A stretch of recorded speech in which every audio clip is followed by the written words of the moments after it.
Hey, Thomas from Field Tennis. Today I want to share with you one tip that has worked for me for many years and helped me improve my game.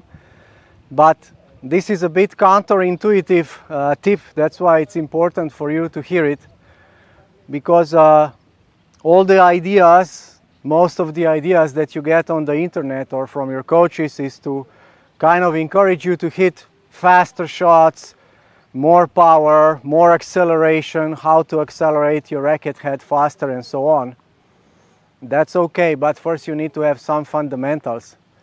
And one way I developed these fundamentals and also corrected quite a few things on my strokes, and I will explain them, is by playing exactly the opposite, and that is by playing very slow. Now, why is it important to play slow? One of the biggest problems in tennis is hitting the ball late. So when the player hits the ball late, they cannot put good energy into the ball and their technique is wrong.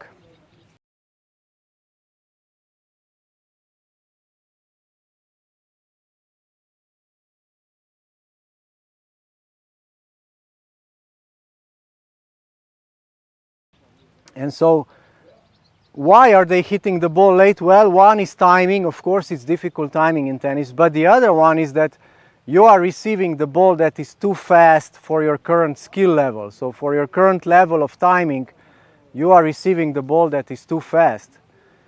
Now, why are you most of the times receiving the ball too fast? Because you play points. You play a lot of points, and obviously your opponent's goal is to trouble you. So if they can, they will hit the ball fast, sometimes to trouble you, and when your timing is not good enough, you will hit the ball late. Now, when we hit the ball late, not only is there a problem with power into the ball, you will feel very weak, but you're also developing wrong technique. So if we focus on the forehands today, what will happen is that your wrist will be at the wrong position, because if you had a laid back wrist and you hit the ball late, well, then the ball would have gone there.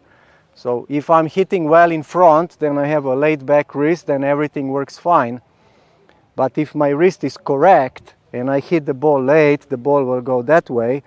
So our brain and body somehow know, they find the solution, so they have to do this to make the ball go straight when we hit the ball late. So we are ingraining incorrect wrist position every time we're hitting the ball late. Elbow is also not in the right place. Arm is not stabilized by the body when we're hitting. It's like here, and we cannot put body weight into the ball, and so on. So in terms of wrist, the wrist is wrong. We don't get a good wrist lag.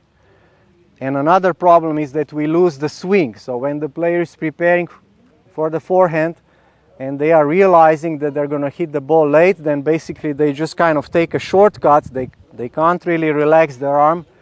They take a shortcut and they have to accelerate and they hit the ball.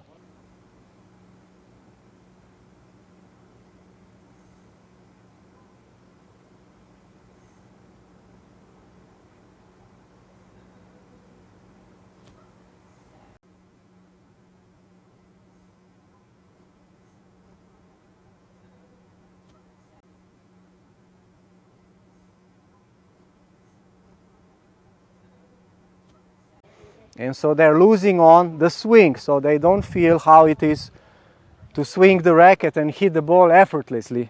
One ball, please.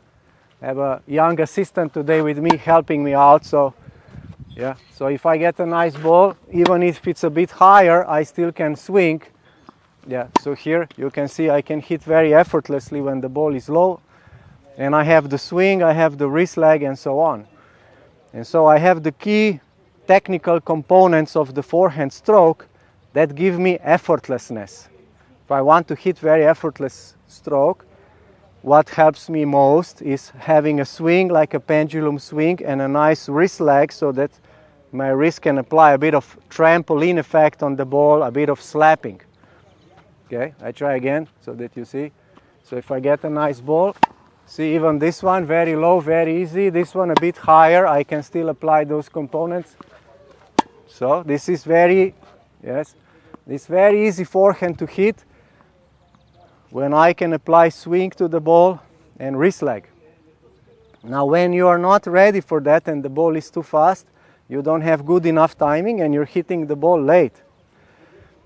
So how will you develop that? Well, you're going to develop that by receiving slower balls and playing slow.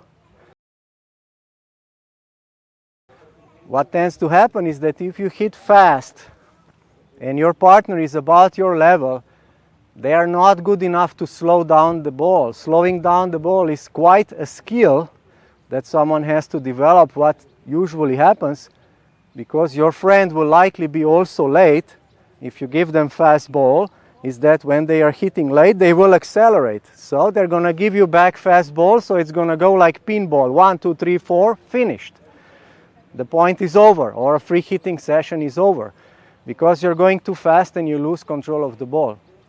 So if you want to receive a slower ball, you have to hit a slow ball too. Okay, so I'm receiving a ball. Yeah. So the ball is slow, I have a lot of time. Because I have a lot of time, I'm going to hit a lot of balls well in front. I'm going to hit the ball well in front.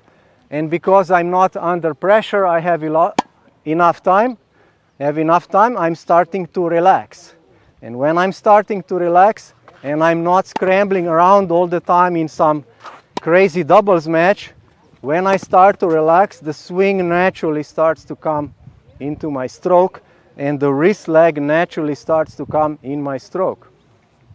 Now, what I want to point out that you might not like is that this process of naturally improving your stroke, so you're not very conscious about it, you're not thinking about swing, you're not thinking about wrist leg, you're just playing nice and slow, and through this gradual relaxation you are starting to gradually improve your swinging and your wrist action.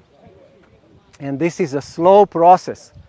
So this slow process can take months and years, and every year you might feel that you're slightly more relaxed. So I remember from my tennis journey that I was aware for about 10 years that I am getting a bit more relaxed every year by a 2 or 3%. So I was playing fine already, but every year that I started to play more in the spring after the winter, I was realizing I'm a little bit more relaxed and I can hit a bit more effortless. And why did this help me? How did this happen? Because many times when I have a free hitting session, I'm always starting very slow. I want to start slow because I want to feel this effortlessness, which is the basis of tennis. Because I know that my greatest enemy in terms of enjoying tennis or playing matches well is tension. Tension is my greatest enemy, and I want to fight tension every time I can. And how do I fight tension? Well, with effortlessness and smoothness and relaxation. And so I want to start sessions very slow, and if I can, I want to finish sessions very slow. So to show you the speed of our rallying, I don't have a radar, but I do have a timer in this video analysis app. And so I will show you how much time does it take from one shot to another to show you the tempo of our hitting. So let me start again, and we're gonna go to this first shot of mine, and I'll put a timer here, and we're gonna see how much time does it take for the ball to come back to me. So that was 3.4 seconds from the moment I hit the ball to the moment the ball came back. So let's see the next ball exchange. This one was 3.37, so something very similar. So let's see the next one. So this one is 3.6. So let's see the next one. So this one is 3.13, close to 3.2. So I put a timer again for this shot, and this backhand is 3.2. So this is the start of our session, first rallies, and we are playing at this pace. So now I will show you how we played about 30 minutes later. So let's do the same process after about 30 minutes. So I will go again. Here's my feed of the ball into play.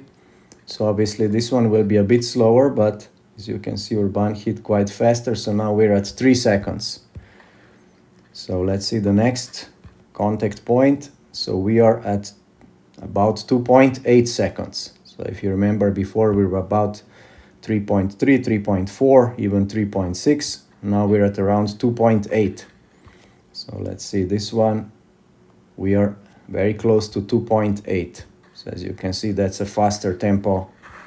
And for this ball, I had about the same time. So I picked up one rally where we were hitting quite well.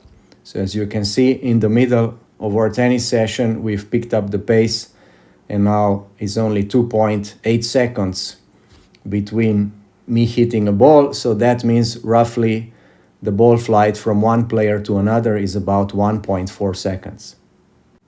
So this will be the last rally of our session. We've been playing slowly. We've slowed down for the last 3 minutes maybe. So this is the last rally. So I will show you the times again. I'm putting the timer. So let's see the time from contact to contact. So we are back to 3.3 and similar times. So this one is 3.3 again. Let's see the next rally. We are at 3.3. The next one,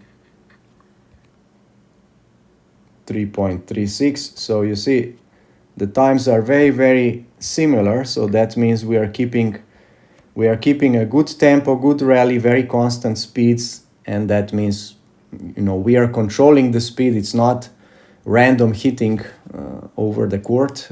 We know at what speed we want to hit, and we are quite good at keeping the same tempo. So the point of today's lesson is that I'm inviting you, I'm suggesting that when you start tennis sessions, you play very slow, because first of all, you will have good enough timing to hit the ball in the right contact point, well in front, and when you hit the ball in the right contact point, your wrist position will be right, your elbow, your arm, your hip will come forward, and so on. And so you are ingraining correct technique when you have enough time. You're ingraining correct technique at contact point, because you will be able to judge the ball well enough to hit it in front. And secondly, because you will not be pressured, you're going to be developing two parts of the forehand technique also on the backhand that are keys to effortlessness, which is swinging, so pendulum-like sensation, and the wrist leg. Because when you are late, you will have no wrist leg, you will not relax your wrist, you will be very tight, and you're going to cut the swinging short. And so all that goes away. And so by receiving slow ball and by playing slow, you are learning correct technique, and you're learning the right contact point, the right timing. You don't have to play the whole session slow, but at least some part of the session you start slow, so that you ingrain as many correct repetitions as you can. Also, because I assume that you will play points, you're going to ruin that a little bit or a lot when you play points. That's why you have to keep coming back to slow hitting to make sure that you're correcting your technique. So as a final point of today's lesson is that try to play slow and be aware that the progress is slow, but the progress is continuous, and it can go over 5 or 10 years if you're using this approach that I've been using in my life for my whole tennis life. So try this approach, let me know how it goes for you, and I'll see you next time.